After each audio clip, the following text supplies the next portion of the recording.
Hello, and welcome to the Run Amok Podcast.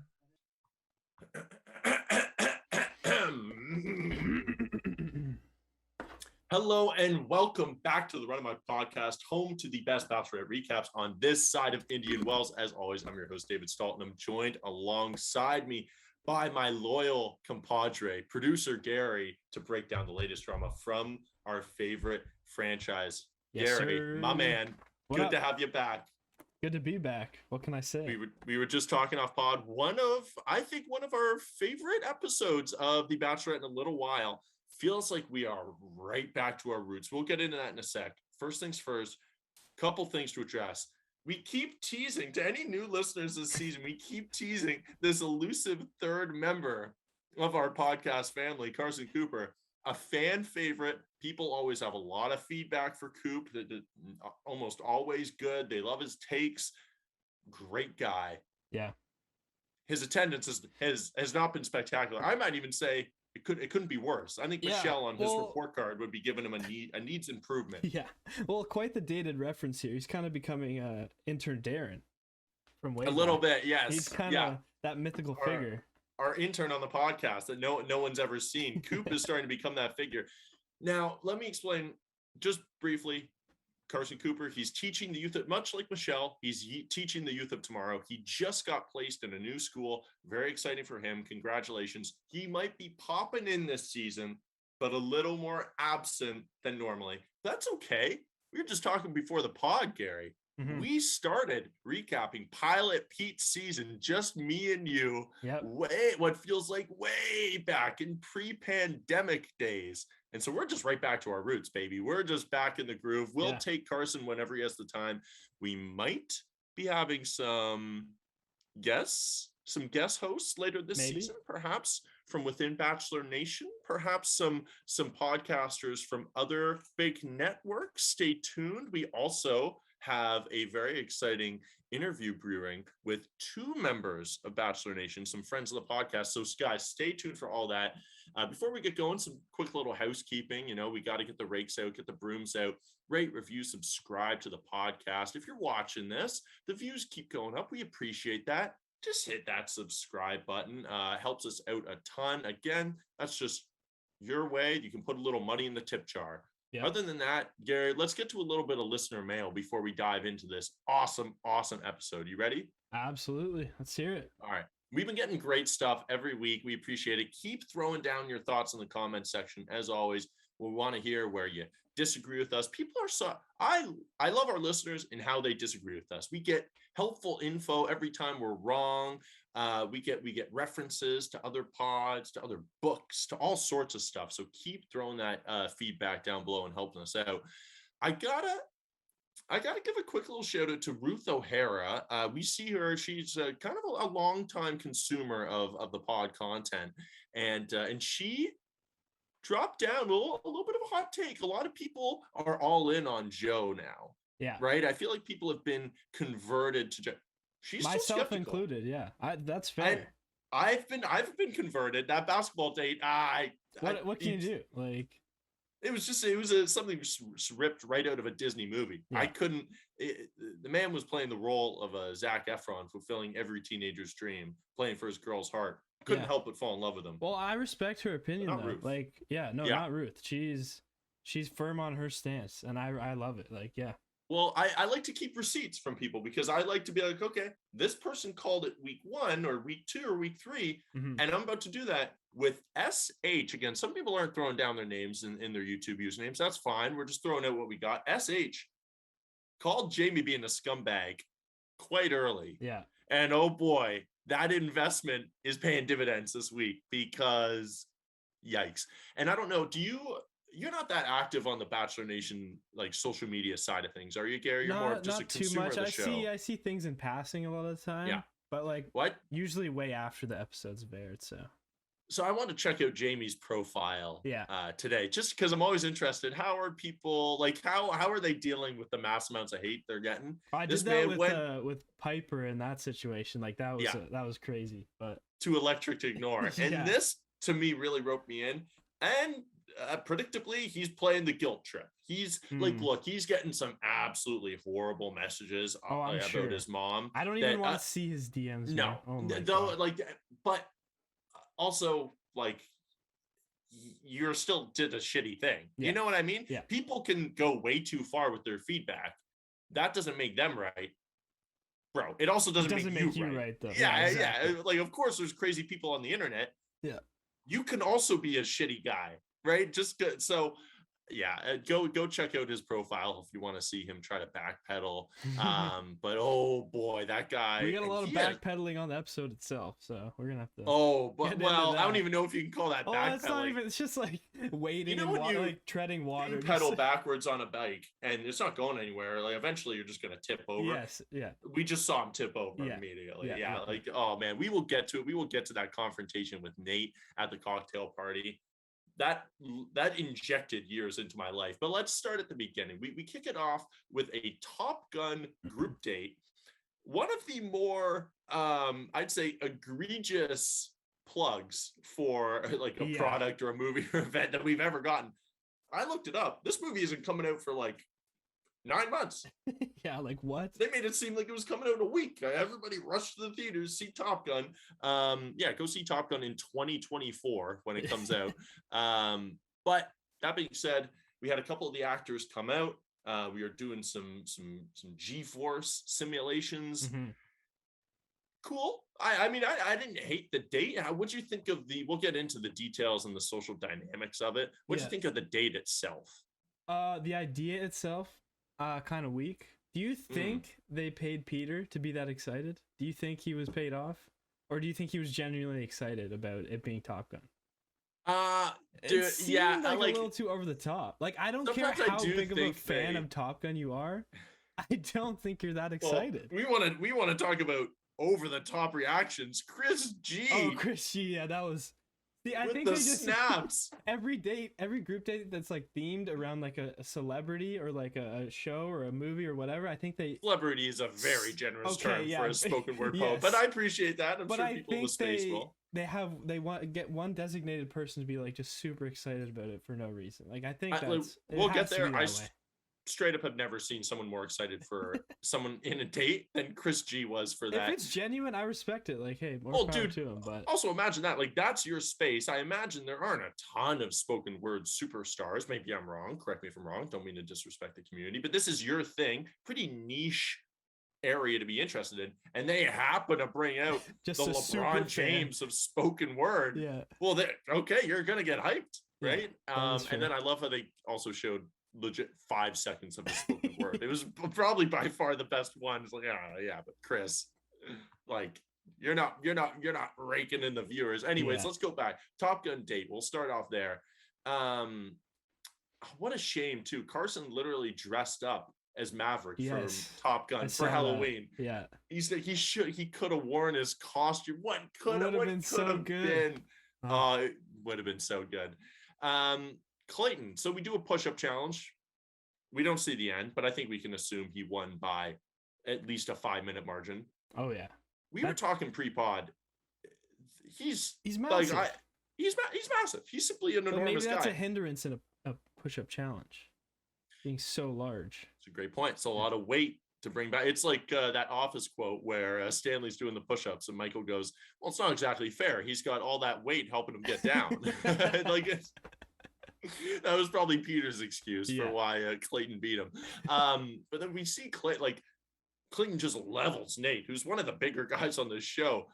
Yeah. We were talking pre-pod, Gary. They're giving a lot of shine to Clayton, who, no spoilers, but I think it's pretty much official that he's, I guess, spoiler alert, probably a little too late now, but he's basically going to be the Bachelor. I think that's almost locked in. Yeah. We're giving a lot of screen time to Clayton. I think trying to basically just advertise him. To me, there's not a lot there between him and Michelle. Yeah, well, we were talking pre-pod, and you said, like, you put it the best, undeserved screen time. We love it just felt people unearned. who get screen time when they deserve it, but when it's just forced down our throats like this, it's just like, disingenuous. he's a good guy. He is a great guy, but he's just not offering anything right now. There's no critique to him. I just don't think him and Michelle really have it. And we just got a lot of like, but that being said, I love that yellow shirt. Love that yellow shirt of the group aspect of the, or at the sort of cocktail party aspect of the group date. Looked fantastic. Now, here's a question for you. You're on that G-Force simulator. Yeah. You're in Will's position. He's nervous. He's sweating before he's even on that thing. Do you or do you not throw up? I haven't dealt with motion sickness, but I think I throw up every time. If he has motion sickness medication that he brought, I think you're throwing up 10 out of 10 times. Like, I don't know how he handled it so well. I could not believe that we did not get a single puke scene from any of those guys. Yeah, I wrote down before in my notes, I was like, okay, puke counter, and I was gonna put a number on it after, but we didn't get any. We didn't get a single one. No. I'm curious if it was too gross. What's too gross for Bachelor Nation? That's fair. You're kind of leaning into it looked horrible, man. Yeah. I think we could have got at least like, an off-screen, just audio only. If someone threw up, one of those, classy, but zero. Nothing. Now, I also love the aspect. You said you weren't super high on this date. I also love the fact that the Bachelor or Bachelorette always feels the need to justify every aspect of the date, no matter how obscure they get. So we're dueling, and it cuts to Michelle doing her confessional. She goes, I'm looking for a guy that's willing to what? Willing to fight duel for my heart with a sponge like stick over a lip. Like, what are we talking about? And I like Peter Weber definitely had to say some bullshit about like his pillow fight date. I'm just looking for a girl who's able to let her hair down and have fun and not take stuff too seriously. Oh, okay, we get it, perv. Yeah, you want to see a bunch of girls in a pillow fight, but that's a season we don't want to go back and remember. Now, incredible spin zone from Peter. We see him and Will, the tensions are rising slowly. Peter says something romantic in Italian. Will says something romantic in Spanish. Jack in his style. That was the big crime. And then they, of course, by no accident, producers know what the hell they're doing. They're dueling against each other. Yeah, clearly. Even Joe said it. Joe's like, I knew that was coming. Of course. So it's just obvious. Yeah. Will gets the best of him. Yeah. Got some. I don't know what the rules were, but I hate Peter. Guy's barely up from the ground. He's getting smacked in the face again. There's no counter. I think he said that. He's like, bro, let me back on the stage. Like, come on. But it did look. I don't know if it was Will or Peter, but someone got a cheap shot to the face, and I was wondering on that was Peter. Got absolutely rocked again. Yeah. But again, it's Peter, so I'm never rooting against it. Yeah.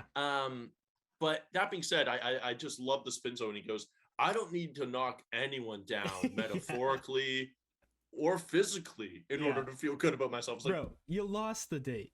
Well, that's the date. Yeah. That's what you're supposed to do. Yeah. I mean, I would have loved if right at the beginning, if he really meant that at the beginning, he would have put his hands behind his back and just said, I don't need to. I'm not even going to try. The baton, threw it down, took off his fucking helmet. I'm a pacifist. That would have been that would have been such a power move. I would have been down for that, but you can't go back on right it now after you've lost and be like, I don't need that. I don't need you can't go charging at a guy and then when you fall off, be like, didn't want to hit him anyways. Yeah, exactly. But yeah, we do get. I think he does get the rose. Martin, who I made fun of last week for looking like an EDM musician. Yeah. Actually, no, I don't apologize. This dude obviously looks he still like an look EDM musician, right? Maybe more than ever. Somehow he gets 8 new piercings every week. Yeah. The hair is more frosted than ever before. Had the nickname Frosty. Nice ring to it. But he has a really I like how he went up to Michelle and said, how you doing? Like, but just checking in on her emotionally mid-date. Those things are so funny because if you do something like that for 2 seconds too long, boom, you're the villain.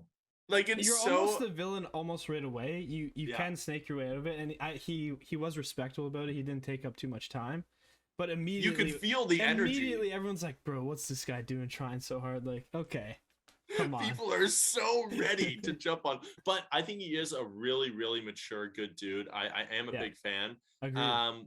Yeah, but you have any sort of extra thoughts on what we saw from Martin? I really liked him. I think the only takeaway I have from it is when he's talking one-on-one with Michelle later, and she's like, "Oh, you just seem like you have your life so put together." I'm like, Bro, he's got a nose ring and like frosted tips. Come on. He doesn't look like he has everything together. He might have everything together, but he doesn't look like it. Come on. I put the same thing together. He's wearing like a checkered t-shirt. Everyone else is wearing a suit. Like, Yeah. you're just so. But again, that's not emblematic. I'm sure he's a great. He seems like a very mature guy. It was just a hilarious visual to like the dude who looks like he has it the least together. Yeah. But again, then we zoom back over to Peter and Will. One of them's crying over a jacket. The other one's like, oh man, I know when Will was saying, bro, your location isn't even open yet. That cut Peter so deep. He was so quick. He was like, bro, we have 3 locations. We're changing lives one slice at a time. You hear that? He threw changing the motto lives in. one slice at a time. That's the quote of the episode right there. That's a bold promise. I really don't even know what that means. I don't what either. What are you promising? What is going to be different about my life? What is so different about someone's life after a $1 slice of pizza? Like, you can get one on every corner of New York. No, dude. You don't understand. Okay. They're changing lives one slice at a time. No other pizza place is offering that. You're right. You go to Pizza Hut, they're not trying to change your life. They're trying to take your money. You're right. That's all they care about. Peter, dude, he's trying to change your life once. I don't even know how else to say. He's trying to change your life one slice at a time, even when his location isn't open, he's still doing it.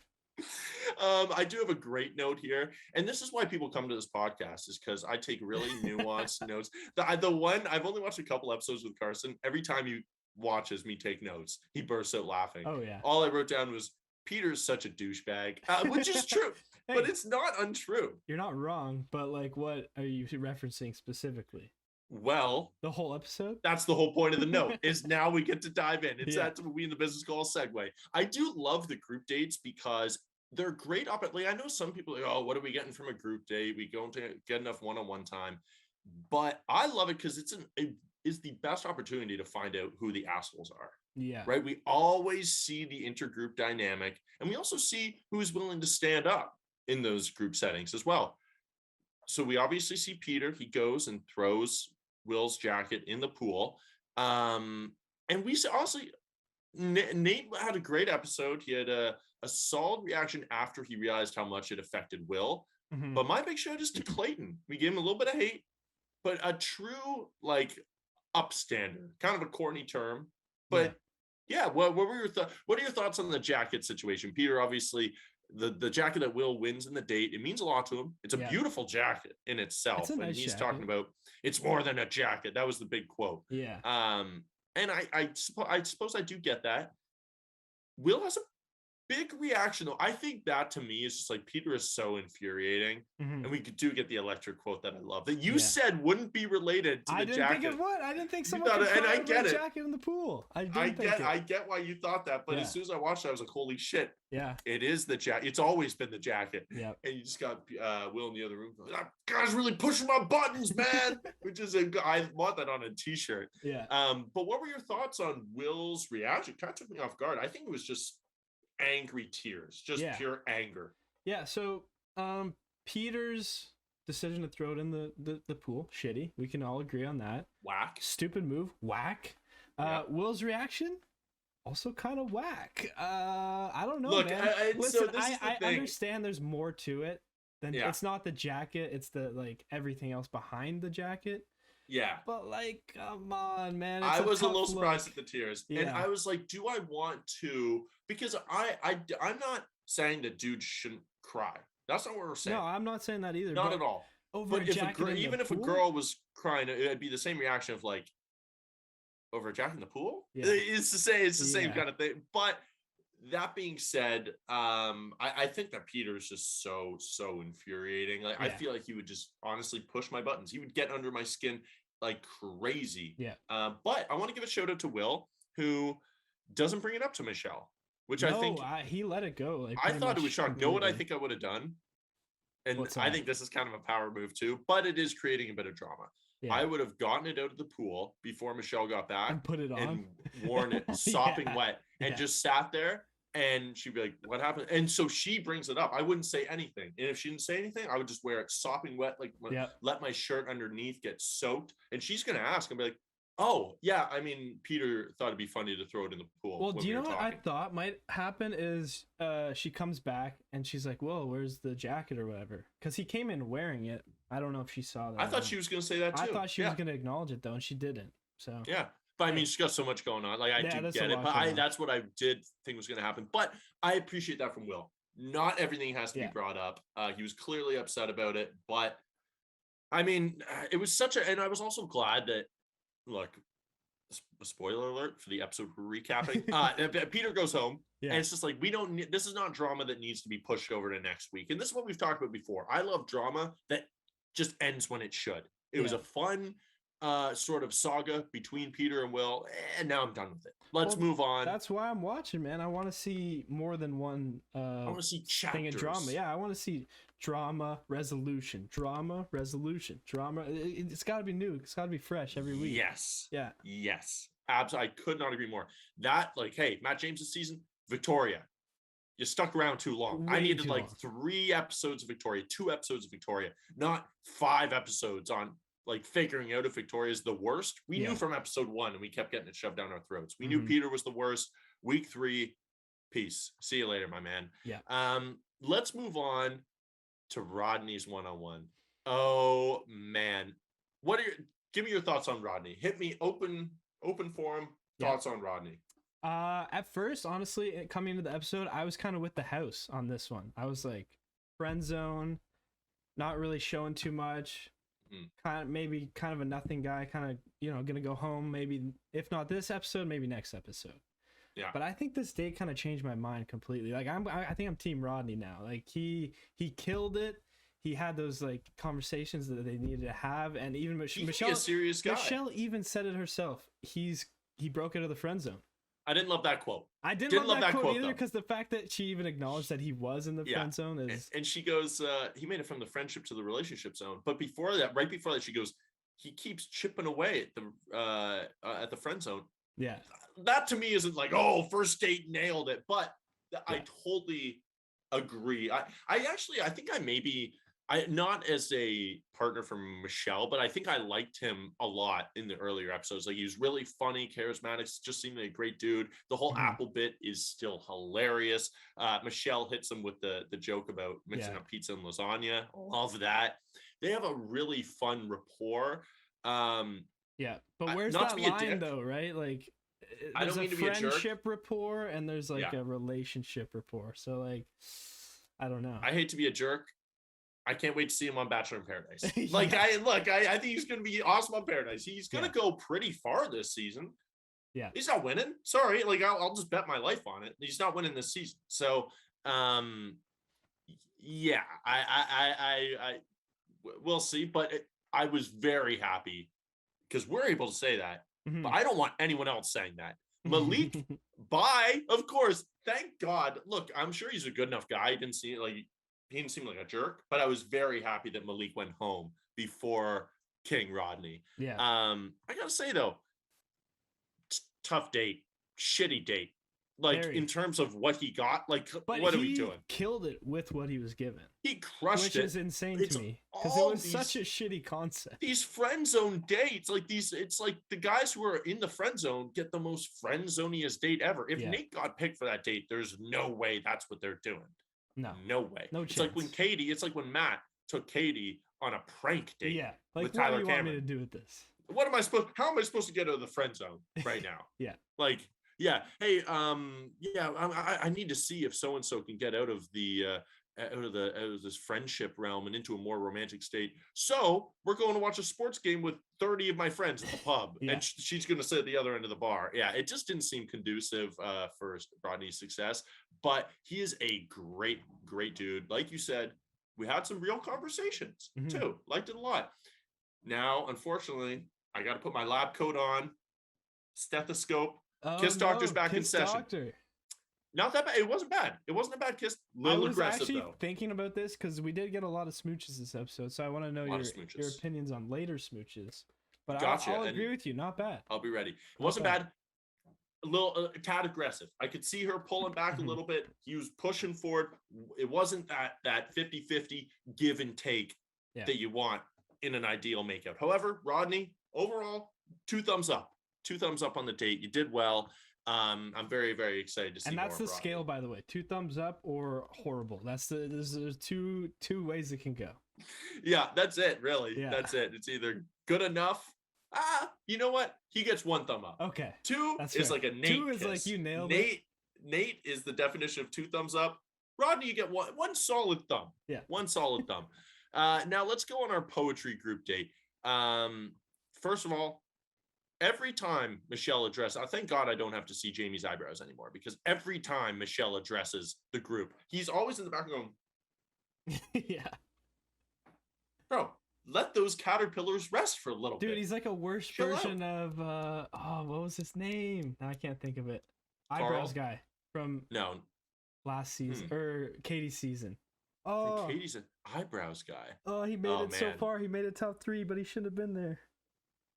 Justin. Oh, Justin. Yes. Woo, that was a close one. Well, was a Nate close did one. his best Justin impression with those reactions too over He's Jamie. almost there. He's almost on Justin level, but Thank God, not dude. quite. Thank God you pulled out that name. That would have bugged me all episode. We would have had to just cut and figure it out. Man, this date for Chris G was also like what the basketball date was for Joe. Like this was his realm. Yeah, but to he go didn't even off get for the 20 screen points. time for it though, which was. And he definitely thought he was too. He's That like, was this the is my big funniest break. part to me because he's so passionate about it. You can tell like he kind of knows what he's doing. He's got the spoken word like cadence, and he looks like he's killing it. But we get him for 3 seconds, 3 seconds, and then a hard cut, and bro, the snaps killed me. His snap, like the way he was just like, he's like, yes.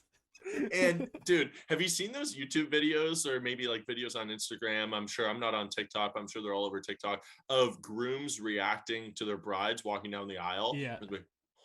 Yeah, just like breaking out into tears. Yeah. That was his reaction to seeing the spoken word guy. Yeah. It was, I mean, they might just run away together. And fair enough. Also, this is one of my only notes from the date. Casey equals Dax Shepard. I keep saying it, but this dude, it's uncanny. Am I right? I forget about it every time, and then every time you mention it, I'm like, yeah, you're kind of right. Oh, dude, to me, it's almost uncanny, and he has some zingers too. Yeah. And so it just keeps cementing in my mind. Man, there's nothing as cringy as it is. I understand it's cringy. There's nothing I love more than a horrible motivational speech. Yeah. And that's what we basically get from Jamie, who does his best Carl impression. And I guess they were supposed to give personal testimonies. Mm-hmm. I wish I could have a transcript of Jamie's whole speech. I don't know what he was talking about. A girl walking in a forest, she sees her guardian angel. Yeah. That thing was a fucking fever dream. Do you think, here's a question, do you think he actually lost his notebook? No. I think there's no way. No chance. No chance. Do you think he made up the story? No chance. On the spot? No way. No chance. He had that coming in. Yeah. He was hoping that I honestly think that maybe I'm going a bit too conspiracy theorist, but we've had a lot of these dates on recent years. Yeah.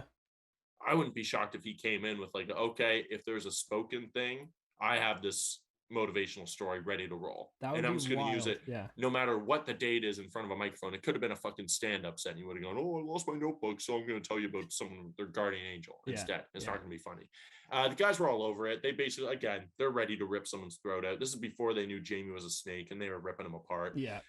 They're looking for a villain. That's fine. That's the game. I get it. But now I had a quote from Romeo. I don't even really know what this means. It was literally taken all out of context too. I think it was when Jamie was talking about how there's no competition with the other guys. Yeah. Romeo goes, when I was a kid, I wanted to be like Spock. I want to be a robot.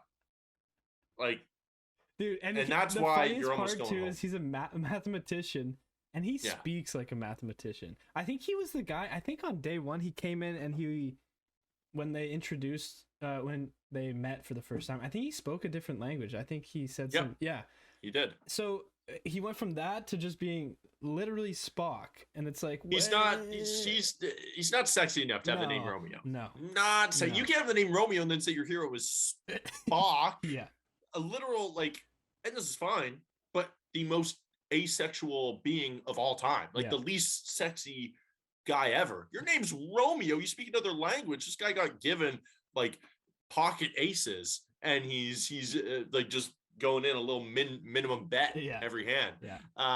But again, kind of a nothing date. But afterwards, we see Jamie behind the scenes talking to producers. Mm-hmm. It's very tough to tell if he actually is. I don't think he is confident. I think he's very, very insecure about his position with Michelle, but he's talking to producers and saying, like, she knows who her husband is. She knows it's me. She's just on her, basically on her spring break type beat right now. And she's extremely disrespectful, in my opinion. I thought it was very whack. And we normally don't see those type of shots. And he definitely didn't think that was going to be shown. Yeah, right. I mean, you're just chatting with a producer. In another world, that doesn't get shown. Like, if he's not taken off the show this episode, I think that just like doesn't make it to the edit.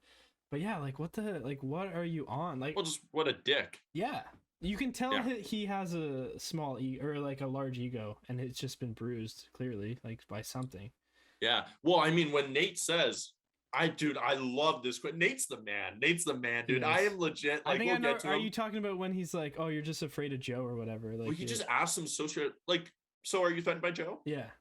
And it just took a layer off. So offended. What? Sorry, why would I? Yeah. Why would I be threatened by Joe? His eyebrows are fucking going haywire. They know what his eyebrows are. They're a lie detector test. Like, it's the little thing scratching like crazy. It's just his eyebrow ticking up and down. Dude, he even did it to Michelle later on. Not to jump too far ahead, but oh my god, insane. The expressions he was giving her when I'm always like, are those cut from other parts of the conversation? But the expressions he was giving her as she was talking, like, it's like, dude, I'd be like, okay, he did an eye roll. It's like, bro, get the fuck out of here. Like, did you just literally roll your eyes at me when I'm explaining how you're a liar? Like, leave right now. Let's save some time. Well, I mean, that's literally what she does, but he doesn't make it to the cocktail. He doesn't make it to the rose ceremony. But yeah, it's so weird to me. We're about to jump into the cocktail party, but she liked Jamie and he just self-sabotaged. He literally just ruined his own game. Yeah, he was trying to play the game too hard, I guess. I don't really even know like what his plan was. I don't know if we've ever seen anything quite like this. Because Carl, you're a scumbag, but I get it. You obviously had no shot at going more than 1 week longer than he did. And I think that's why Katie wasn't that mad. Not only had the shot, but I think Jamie was top 4. I think he was going, top 4. I think he was going to hometowns. Yeah, like that's, I mean, but that's the thing about psycho crazy guys. They're gonna self-sabotage. He's nuts. Cocked the gun and shot it at his own foot. Right at his own foot. Like, like 8 times. Dude. So let's dive into the cocktail party. First of all, like, I know people on the Joe hype train.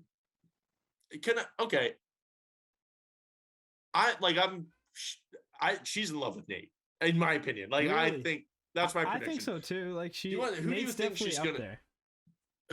Let's just take our picks right now. Okay. One guy each. Who do you want to pick? You're giving me first pick? Well, if you want to steal Nate from me, so I'm gonna pick Joe, you're gonna pick Nate. Okay, great. Yeah. Handshake. I think it's a 2-man race right now. There we go. And that's our draft. One guy each. Nate versus Joe. I think this is the best way for it to go. Two very different personalities. Because who's Carson having this race at this point, anyways? I think you got to go Rick. I think you got to just hope Rick can snitch his way to the top. No, it's probably Brandon. People love Brandon. We didn't talk about it. Let's bring it up real quick. Brandon got his second group date rose. I think it was on the poetry date. He had a nice poem. I like Brandon. You're making fun of him. Yeah. He's fine. Yeah. But he's not in the same echelon. He's just not. Nate. It's like they're in a tier above everybody else right now. It's just Joe. It's a 2-man race. Obviously, that can change very quickly. That can change. It's a marathon, not a sprint. Yeah. However, it's kind of a sprint. Now, Nate, what a boss, man! Like him and Michelle, they run off together. Yeah. To start the cocktail party. Yeah. I was kind of hoping she just didn't come back. And it was just like, I thought she might not. I thought that was maybe the end of the show, and they were just gonna bring in another girl. Yeah. Man, rest in peace to the shoulder of whoever had to carry that camera. That cameraman was sprinting. I know they had to do some sound editing to get the out of there, because like that man was not ready. Cops, like the cameraman, it's like the cops doing all the moves and then the cameraman doing all the same, hopping over fences and all that stuff with the cameraman. I would have loved a third or a second cameraman on the camera guy, on the cameraman himself. But man, Nate, such a boss. There's that whole confusion with Rick, obviously. So let's start with Rick. He makes the right play in telling Michelle, you got to get it out in the open. Easy thing of like, look, whoever told you that is lying. Yeah. She tells him it's Jamie. He says, I'm surprised. And of course, that makes sense to us. I think Jamie comes across as very confident to everyone else. We see the insecurities in the confessionals and stuff. Mm-hmm. But I think to the guys, he was maybe one of the last suspects. He's always talking about how validated he feels. Nate then wastes no time. He literally, just from the balcony, beckons Jamie up. He goes, yo, Jamie, come up here. We got to talk for a second. I don't know if it was you that said this. It probably was. But I think you said, I don't know if it was Nate specifically, but you said they radiate Riley energy. It might have been in reference to Nate. But if it wasn't, then he was radiating Riley energy. You know who it was? For sure. And I take it back. It was towards Jamie in the first episode. Well, it was just like, let's give it to Nate. I mean, now. in terms of like his seriousness, like Jamie had that sort of like, I'm here to find my partner. I'm not playing games. Turns out that wasn't at all the case. Yeah. But this is similar. Like, Nate is perfectly comfortable with confrontation in what seems like right now a completely unproblematic way. Yeah. Right. It's like that had to be dealt with. He's just asking the questions. He's not going out and like attacking totally. And Jamie. He was fair. He's like, look, I don't want to talk shit behind someone's back until I hear their side of the story. Yeah. So let's get him up here and just basically have him explain his rationale. Perfectly fair. I do want to say this quickly about Rick, because Rick is up there. I'm going to make a prediction right now. This was a good snitch. But me and Coop talk about this all the time, and I know you're on board as well, Gary. There's always someone who gets that validation for snitching, and then gets caught up as like, I'm the snitch guy now. Yeah. I forget who was it. I think it may have been Aaron in Katie's season. Maybe it was Trey too. There were a couple guys. It was Trey, I think. Trey really got caught up in that, like, hey, I'm the snitch guy. I'm the snitch. This is how I stick around. He's the one that controls the drama, at least he thinks. And then well, exactly. And it's valid. It's like, oh, well, she really trusts me now. And we probably get validation off screen that we don't see, being like, oh, I really appreciate that. I appreciate that. The problem then becomes, though, your name is always associated with the drama, whether or not you're on the side of good or bad. For sure. And I think I called it episode 1. I think Rick is gonna have some issues with jealousy. And so I think the snitching is going to keep happening. I'm just guessing. I think he's probably going to be talking some shit against Nate. I think he's going to be talking some shit against Joe, other contenders. Yeah.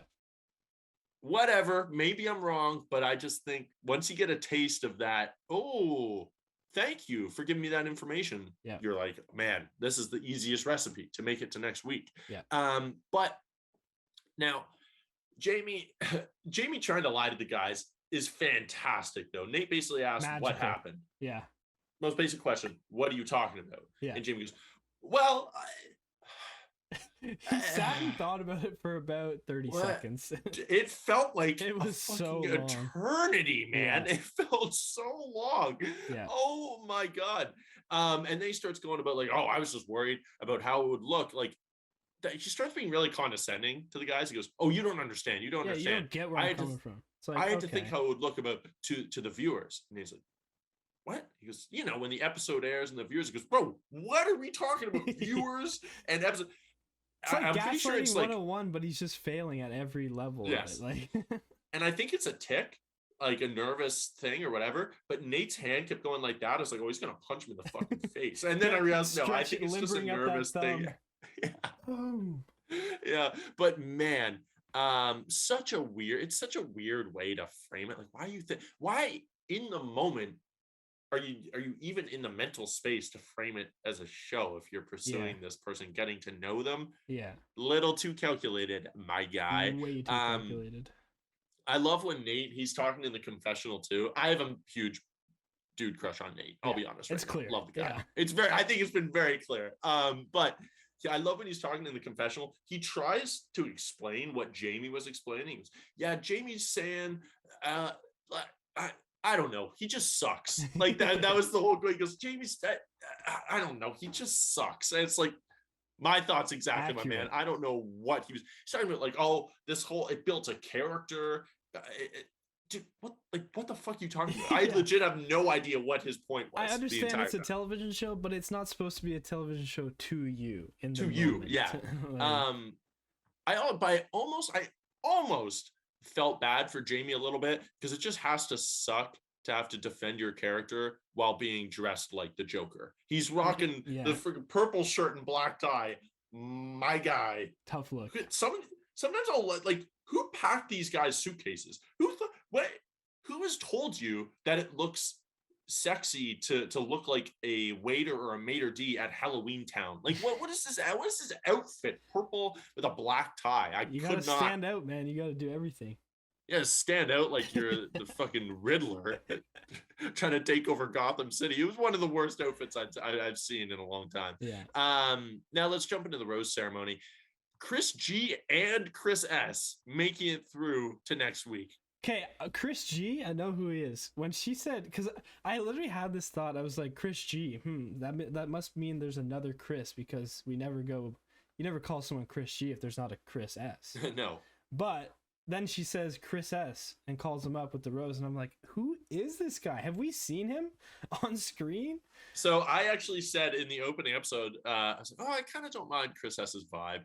And then we never saw him again because they did one of those intros. But it looks like he's gonna end up being the villain for next week, I suppose. Yeah. I think I'm gonna put on my tinfoil hat here. I'm gonna dive a little deep on Chris S. I think he was Chris S deep dive. Yeah, I think he was shocked that he got a rose this week. So he's like, "Fuck, I really got to make something happen." So he just took a heel turn. He's like, "I'm gonna, stir up drama. I'm gonna remain in the conversation." And just see if he's gonna pull a Carl. Basically, he's gonna see if he can make it next week just by stirring shit up. So fair enough. So let's dive into next week. One last little point again. Look, Malik, I'm sure you're a good guy, but I just love knowing that Rodney's sitting at home thinking just like, hell yeah, baby, hell yeah. Don't you talk shit. I'm a contender, baby. I'm a contender. This Granny Smith, it leaves a good aftertaste. Now, that's kind of gross. Now, next week. The number one rule of this show, Gary, there's always another villain on the horizon. And I love when Jamie and Jamie gets sent out, and then Clayton, I think, is in the confessional going, and we see it every time. It's such a trope because it's just so nice to finally have harmony in the house or whatever it is. Well, like, we so even got nice that to have trope earlier from Michelle. She walks into the group date after Will and Peter's little spat, and she's like, it's so nice that everything's just going so well and everyone's just, on a level field, and it's like come on, Michelle. I love it. You were on Mad Season. You saw Victoria go home and who's the next villain? It was Katie. Then she became the Bachelorette. Then it was Serena C. Like, there's always another villain. And so it looks like it's gonna be Chris S. I don't want to call it now. I think a little bit of little man syndrome kicking in for our boy Chris S. I think. Who do you think he's calling out? We know it's Nate. Do you think it's Joe? And it looks like Clayton. All the tall guys. All the tall guys. All the tall guys. All the tall guys. Yeah, I don't know if it's really going to be that sustained. I mean, she's in love with Nate and Joe. Yeah. Chris S. I would probably yeah. Like, honestly, I think Chris S. At this point, you just got to read the room and be like, oh, these two are probably going to be super famous on social media. Yeah. I should probably just try to be friends with them. That's probably the best thing for me. Be buddy, and you're just gonna ride their coattails, man. Ride that clout, baby. Yeah. Like, I think at a certain point, that would be my role on the show of just being like, all right, who is going to be the most popular person here? Let's be friends. I think it's time I just start working on my brand. Yeah. Just try to be a good guy. There is a point, honestly, that people probably reach that point like, I just gotta, show face. Like, that's all you gotta do sometimes. Be friendly. Try to be nice enough to stay on a few more weeks. And just try to work on that brand. Chris has taken another turn. He might just choose to get the shit kicked out of him by Nate. I love like the panic in his voice of going, "Whoa, don't put your hands on me!" and all you hear is Dave like, "Hey, bro, don't walk away." And Chris, "No, don't put your hands on me." Man, I cannot wait. Okay, let's jump into our roses and our thorns. If you're new, this is just our highlight and our low lights of the episode. I often cheat and do multiple because I have no self-control. Yeah. But we'll start with you, Gary. Let's start with the negative because it was a fantastic episode. I want to end on a positive note here. Okay. Let's kick it to you. Yeah. Who's getting your thorn this episode? Who or what? Well, I'm a man of the rules, so I'm gonna go with one. And my thorn is gonna be Chris S.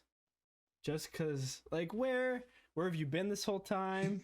Why are you just now you're coming out of the woodwork? Emerging from the woodwork out of nowhere, seemingly, and just becoming he's essentially Carl 2.0. It looks like. I don't know what's going to happen, but it looks that way. So the preemptive thorn. yeah, Wow. preemptive. Yeah, from the Wow. from the Well, teaser. and Chris what I'll says. say too is this wasn't one where you could. I had trouble coming up with thorns. Well, that's my thing. Like, this It was a episode great was just episode. great. And we also got rid of the two villains, right? Like, Yeah. Peter, you don't need a thorn. Your location isn't even open yet. What do I need to kick you while you're down? Yeah. You're leaving. Yeah, man. Know what I was shocked about too? Jamie's gone, and so I thought, oh, maybe he got a bit of a I'm sure he lost followers last night. Guess how many followers Jamie had? Now he probably has lost them, but not that much. How many followers do you think he has? I don't know. I'm gonna go like a low ball, like 12K, something like that. Bro, it's 3,500. 3,500. Really? Yeah, dude. Bro, I know people with more than that. Crazy, Like, personally. Yeah, that's nuts. That is crazy. All right, I'm gonna go with Rodney's date though. Give my guy some more opportunity to shine. Come on now, we're doing a scavenger hunt around. He has to Photoshop his face. This isn't a thorn on Rodney. No, of course not. No. The date. Great point. Yeah. No, this is a thorn on what he was given. Yes. He's got to photocopy his face. Give that man some creativity. We've had some great creative dates, one-on-one dates that people have had the opportunity to shine on. Yeah. My man, give him a shot. But that being said, Garrett, let's flip it to the positive to end this puppy off. What is your rose this episode? Just I'm going with the most obvious, just to get it out of the way for you. You can get creative with it if you want, but I'm just going to say Peter and Jamie gone. Okay. They're gone. Like, that's what else needs to be said? That's great. We 2 villains in one rose ceremony? That rarely happens. Let me ask you this, Gary. Yeah.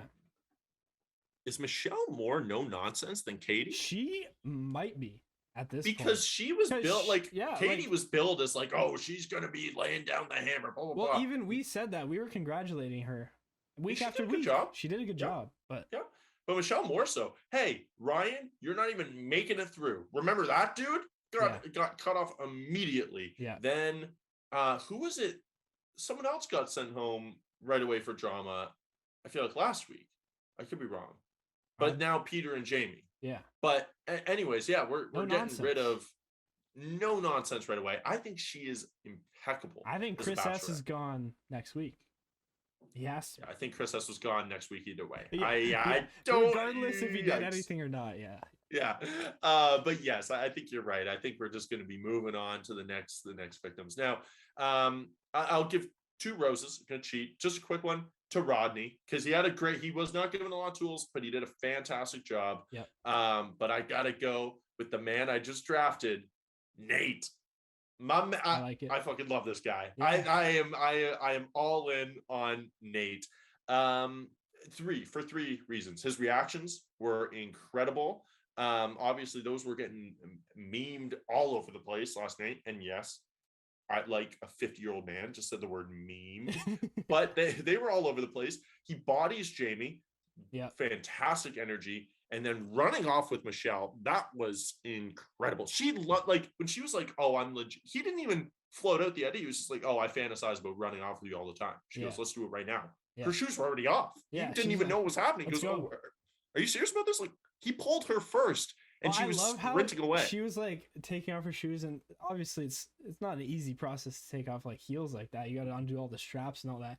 And he's like, "I'm gonna run out. You better hurry up. Like, I'm ready to run."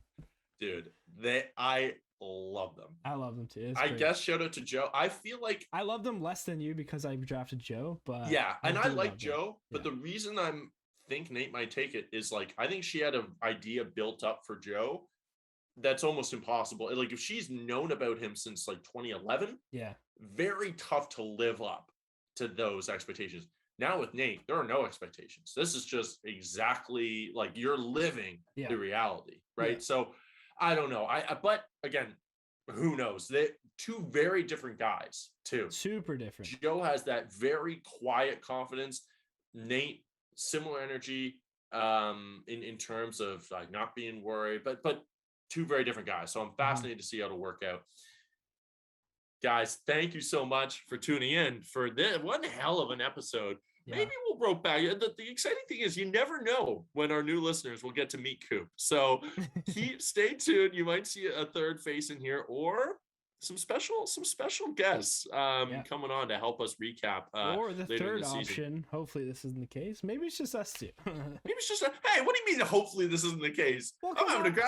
We're teasing the listeners every week, man. We are teasing the listeners, but that's how you keep roping them in. Hey, man. They're not privy to this, but we did talk pre-pod, and me and David really have it out for each other. We're not really.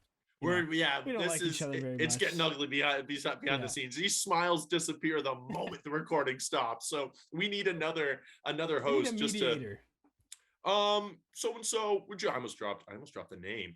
So and so. Would you mind telling Gary what my rose is? Like, we're just not going to directly communicate after this episode. But that being said, anyways, guys, please rate, review, subscribe, share with friends. You know, anyone who's loving Bachelor content, who's looking for some takes, wants a couple guys to go back and forth with in the comments section, let them know. It's just Bachelor content every day throughout the week. But thank you so much for tuning in.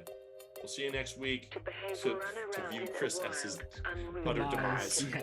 All right, producer Gary, remember, a wet bird never flies at night. Thank you. Peace.